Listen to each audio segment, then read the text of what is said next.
So there's that bit of preservation where you go, look, it's maybe not just in a bit, just tactically, you need to think this out. Yeah. I thought I was very, very, very impressed with that. Yeah, and Mitch Hooper did the same thing.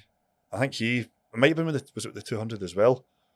He'd failed it, and then he eventually got the press. But like, it made me question. That was one of the things I'm kind of maybe not learned from the show, but I'm still thinking about. Was, is that an indication? Because these are the guys at the top, and they went for it more times than I would have. And it's like, does that mean do I need to learn from that? Do I need to put more of an effort into it?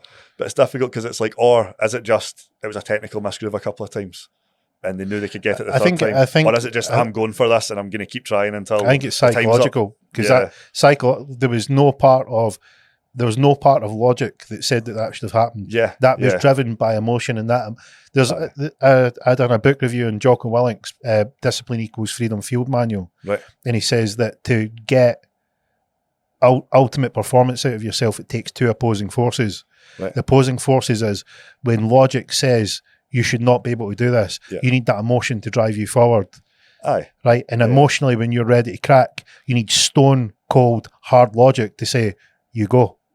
And they guys went up. And I mean, Mitch Hooper, what a freak of nature he is. Aye. 140 kilos, could run a marathon, and is in there with the best in the world.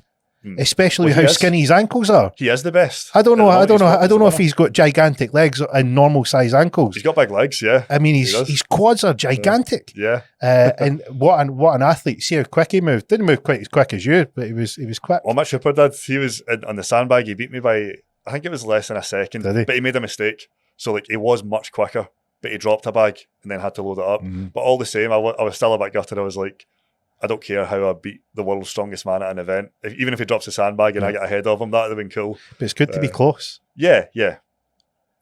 Aye. That was one of the events that it certainly gave me confidence of I can go up against the best at this and not look out of place.